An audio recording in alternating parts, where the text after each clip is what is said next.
Hi everyone, నేను ఒక శారీని యూజ్ చేసి నాకు మా పాపకి mother and daughter combo dresses అనేది డిజైన్ చేశాను. ఈ శారీ ఆరెంజ్ కలర్ సిమ్మర్ శారీ, మనకి జిమ్మిచూ లాగా షైన్ ఉంటుంది.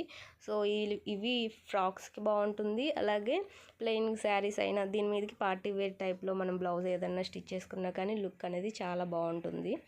మా పాపకి 2 లేయర్స్ ఫ్రాక్ స్టిచ్ చేశాను, 1 షోల్డర్ టైప్లో. నాకేమో ఇలా 4 లేయర్స్ ఫ్రాక్ అనేది స్టిచ్ చేసుకున్నాను. ఫస్ట్ లేయర్కి మనకి ఫ్రిల్స్ ఏమి రావండి. సెకండ్ 3 లేయర్స్ ఉన్నాయి కదా, ఆ 3 లేయర్స్కి మనకి ఈ విధంగా ఫ్రిల్స్ వస్తాయి. ఈ మెథడ్లో మనం స్టిచ్ చేసుకున్నామంటే కొంచెం చబ్బీగా ఉన్నా కూడా స్లిమ్గా కనిపిస్తాము ఇలా స్టిచ్ చేసుకోవడం వలన. ఫ్రంట్ సైడ్ ఇలా ప్రిన్సెస్ కట్ వస్తుంది. నెక్ అనేది ఇలా కొంచెం డిఫరెంట్గా స్టిచ్ చేశాను. బ్యాక్ టెంపుల్ నెక్ అనేది స్టిచ్ చేసి సింపుల్గా ఇలా హ్యాంగింగ్స్ అనేది స్టిచ్ చేశాను. ఇలా లేయర్ ఫ్రాక్ మంచి బౌన్సీగా నాకైతే చాలా నచ్చింది. మీకు ఎలా అనిపించిందో కామెంట్ చేయండి. మన ఛానల్ ఫస్ట్ టైం చూస్తున్నట్లయితే సబ్స్క్రైబ్ చేసుకోండి.